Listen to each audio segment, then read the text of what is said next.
In the city of lakes, where Thane's skyline pierces the clouds, one visionary is reshaping the future of real estate. A top-ranked architect from JJ College of Architecture. Since taking the reins in 1993, he's transformed a family legacy into a real estate powerhouse. Under his command, Puranik Builders has completed 10 million square feet, and the empire continues to grow, with 15 million square feet in development. He's not only redefining living spaces, he's pioneering pollution-free construction, slum redevelopment, affordable housing, the man turning concrete into community, ideas into landmarks. This is Shailesh Puranik.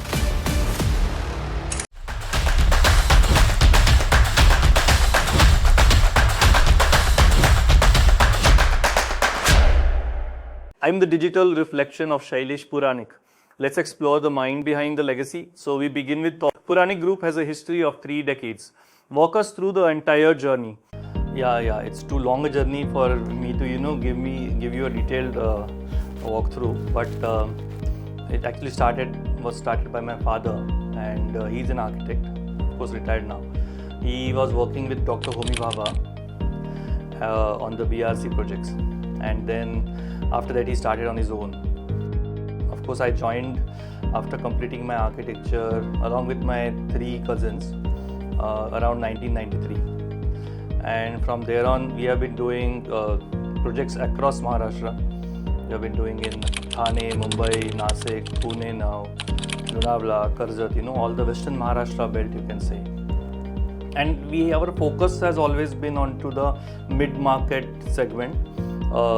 That's our bread and butter. And the customers in this segment know us, we know them. So, we are into mass housing projects, gated community projects, value for money projects for all the mid-income segment. Okay, how do you look at your company's growth, and what are your future plans to make Puranik one of the most respected and prestigious groups in the real estate industry? When I joined, we were just doing small format projects like single buildings or in the heart of Thane city or in Nasik. From there we have moved on to slightly bigger size project, then to large size projects, and now we are doing some township projects also in Karjat. Then we are doing very large size 10,000 apartment, 5,000 apartments projects in Thane and Pune. So we intend to take it further. We intend to go into all the you can say micro markets of MMR and PMR. Now we feel Mumbai metropolitan region market and Pune metropolitan region. These are 2 very large markets. They have at least 20 micro markets which are working independently. So we intend to be present in all these micro markets in both MMR and PMR in the near future. Okay, as you mentioned, you are now trying to widen your projects and expand your stakes.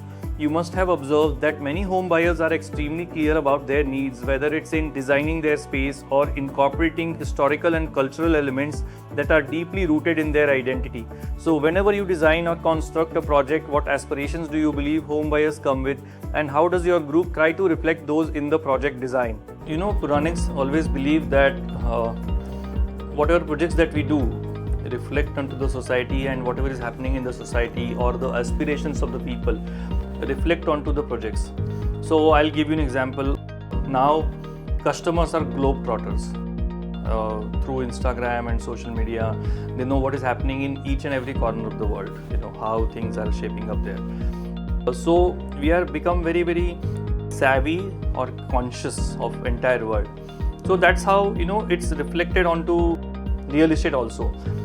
In fact, we were pioneers in starting theme-based residential housing projects, especially in the mid-income segment. And especially we started with a country-specific theme. One of the very early projects was Aldea Espanola, which is a Spanish lifestyle-based project in Pune. Then we did Ruma Bali, which is a Balinese landscape theme project in Thane, so on and so forth. We moved on to some other themes also. But what I want to tell you is, because customers are now traveling and they want something more, something extra, and that's the aspiration is.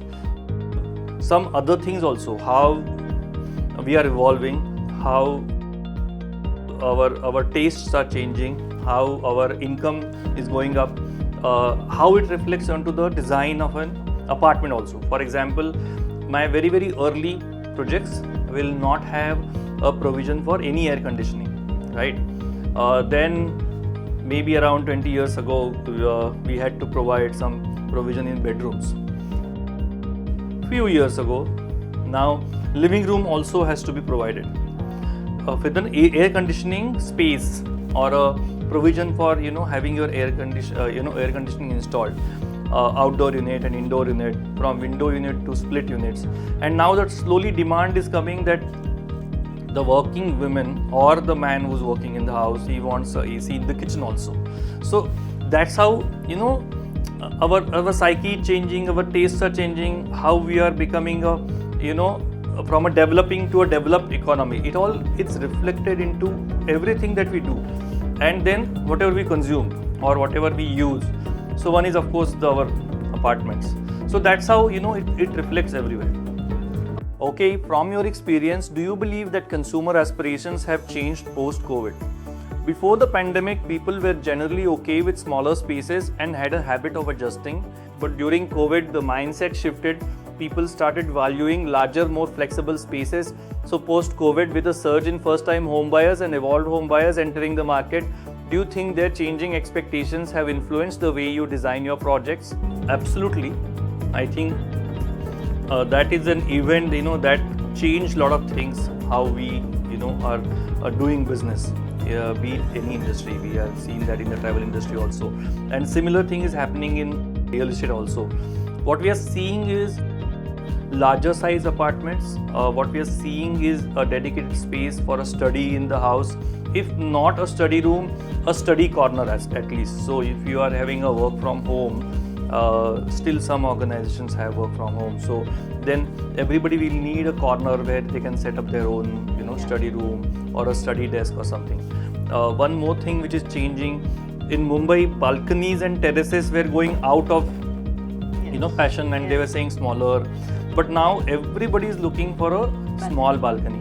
And what used to happen earlier, that if you give balcony, people always will be covering it, including it in living room, bedroom, creating a storeroom. You will see a cycle hanging in your balcony when you're walking past, things like that. Those have changed. They don't want to include that balcony. They don't want to keep it as a breathing space. So they they can have their morning tea there, or just go out for a fresh breath of air. These things are changing.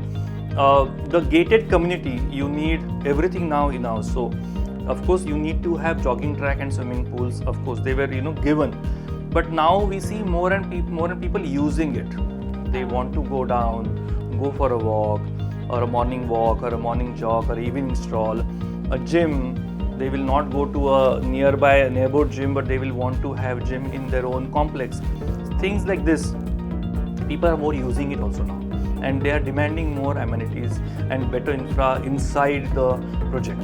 That's how I think, these are just some of the examples. So many things have changed, but these are just some of the things that I can tell you now. So over the decades, we've seen major reforms introduced by the government, like the implementation of GST, the introduction of RERA, and events like demonetization.